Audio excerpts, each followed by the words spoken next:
The silent customer. It was a slow Tuesday night at the diner off the highway. The kind of night where minutes feel like hours and the quiet becomes a companion. I was manning the counter, wiping down surfaces that were already clean, just to pass the time. That's when he walked in. Tall, lanky, with a faded hoodie pulled over his head, casting shadows over his face. He moved with an odd stiffness, like each step was calculated. "Good evening," I greeted, forcing a smile. "What can I get for you tonight?" His silence was unnerving. I've dealt with my share of odd customers during these late shifts, but there was something different about him. He pointed at the burger combo on the menu. Something wasn't right about him. "All right, a burger combo coming up. That'll be $7.49. As his hand emerged, I felt a bead of sweat trickle down my back. But it was just a crumpled $10 bill. His skin was ice cold, like he'd been standing out in the winter chill, though it was a warm night. I quickly made change and handed it over. I watched him as I prepared his order. He sat there motionless, not even glancing around, just staring at the empty table in front of him. "Order up," I called out, though the place was empty except for him. Minutes passed, the food remained untouched. The unease in my gut grew stronger. Then, without warning, he reached into his pocket, pulled out the receipt, and carefully unfolded it and laid it on the table. Curiosity gnawed at me. I shouldn't have cared, but something about this whole situation felt wrong. As I neared, I stole a glance at the receipt. It read, "Look in the parking lot." My breath hitched. What did that mean? Was it a message for me? I felt a sudden urge to check the parking lot. Maybe it was paranoia, but I couldn't shake the feeling that I was being watched. At first all seemed normal, empty asphalt illuminated by flickering street lights. But then my heart pounded in my chest. It was like seeing double. Two identical figures, one inside, one standing outside in the parking lot, looking as if he was staring directly at me. What the hell? I turned back to the booth. It was empty. The man inside the diner had just freaking vanished. I felt the walls closing in, the air thick with an unspoken threat. I didn't know who they were or what they wanted, but I knew one thing for certain. I wasn't safe. Not there. Not anymore. I never went back. Please don't forget to like, subscribe, and hit the notification bell for spine-chilling horror content and to watch more scary videos. Please share with family and friends. The last order. You ever have one of those moments where something feels just not right? Like the world just glitches for a second? Hi, my name is Linda.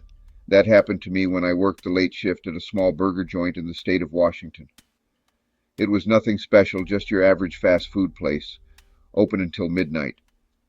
It was usually dead by 11, except for the occasional straggler grabbing a last-minute meal. But one night, I got an order I'll never forget. It was 11:50 p.m. when a car rolled up to the drive-thru.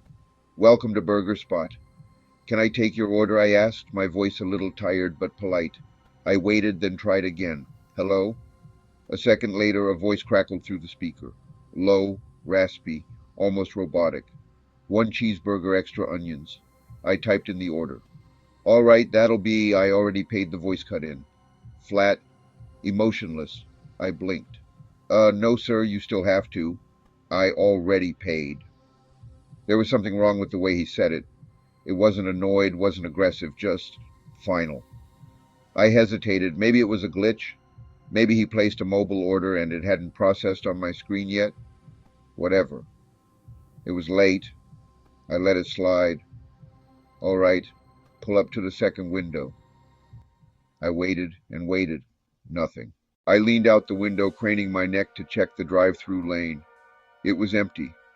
A weird chill crawled up my spine. There was no way the car could have backed out without me hearing it. The lot was dead silent. I turned to the security monitor and rewound the footage, just to prove to myself I wasn't losing it. And that's when I saw it. The camera showed the car stopping at the speaker box, but the driver's seat was empty. My stomach dropped. I rewound the footage, played it again. Same thing. The car had pulled up, but no one was inside. Placed the order. Then the car was no longer there. It just vanished. I bolted to the manager's office, my hands shaking as I yanked open the door. "Look at this," I stammered, pulling up the footage. My manager, a gruff guy in his 40s, just sighed and rubbed his temples. "That happens every few months." I stared at him. "What?" He exhaled sharply, like he'd explained this too many times before. Then he turned his screen toward me, opening a folder of archived footage. My stomach twisted. Every few months, at exactly 11:50 p.m., the same car appeared at the speaker. Same model. Same empty driver's seat. Same voice placing the order. I forced out a laugh, but it sounded hollow. "This is crazy." "So, what? Is this some kind of prank?" My manager didn't smile. "No one's ever seen it leave." I felt something cold settle in my chest. That was my last shift at Burger Spot. That was too much for me. I never found out who or what was in that car. And frankly, I never want to. Please don't forget to like, subscribe, and hit the notification bell for spine-chilling horror content and to watch more scary videos. Please share with family and friends. Closing shift horror. There are moments in life where your gut tells you something is wrong before your brain catches up. I learned that the hard way during a late-night shift that still haunts me to this day. "Hi, my name is Aurora. I was working the closing shift at a diner just off the highway. It was a Tuesday, dead slow. We closed at 11:30, and by 11 p.m. the place was empty. My manager had left an hour earlier, leaving me as the last employee on duty. It wasn't my first time closing alone, but something about that night felt eerie. I locked the front doors, dimmed the lights, and headed to the back to finish cleaning up. The only sound was the soft hum of the freezers and the occasional buzz of a flickering fluorescent light. I tried to distract myself, wiping down the counters and sweeping the floors, but the eerie stillness of the place made every small noise seem louder, sharper. Then I heard it. Footsteps. I turned around fast, my heart hammering. The kitchen was empty. The doors were locked. I told myself it must have been the building settling, or maybe just my own paranoia, but that uneasy feeling of being watched wouldn't go away. I grabbed the mop and made my way toward the walk-in freezer. That's when I noticed something that made my stomach drop. The back door, the one I had locked 30 minutes ago, was slightly open. Not wide enough for someone to slip through, but just enough to make me doubt myself. I walked to the door, then peered out into the empty alleyway. Cold air seeped in, making my skin prickle. I shut the door, locking it tight this time, and told myself I was just being paranoid. Maybe I hadn't pulled it closed all the way earlier. That had to be it, right? That's when I heard the crackle in my ear. The drive-thru headset, which I had shut off 30 minutes ago also, had just turned on by itself. "Hey," a voice said, "I want to place an order." I ripped the headset off, my hands shaking. There was no one outside, no cars, no customers. The monitor showed an empty parking lot. Then the register screen lit up. One new order received. My stomach twisted. The screen showed a single item, a kid's meal. No name, no payment method, just a timestamp. 12:07 a.m. We closed at 11:30. A cold sweat broke out on my forehead. My fingers hovered over the keyboard, unsure of what to do. That's when I heard it again, the same, but this time it was closer. Not through the headset, from inside the diner.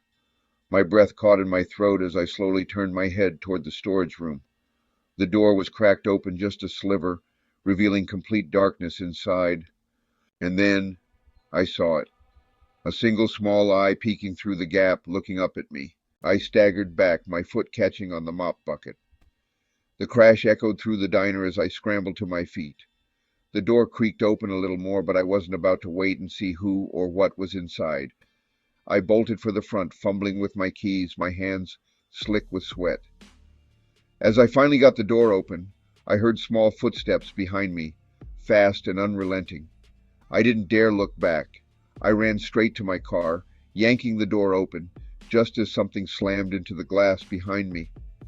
I threw it into drive, peeling out of the lot, my heart pounding so hard I thought it might burst. I didn't stop until I was miles away. When I finally pulled over to catch my breath, I grabbed my phone to call the police. That's when I saw the notification on the restaurant's security app. Motion detected in kitchen. A blurry screenshot showed a child-size-like figure standing behind the kitchen counter looking up at the camera. I never went back after that. The next day I called the manager and told him last night was my last night.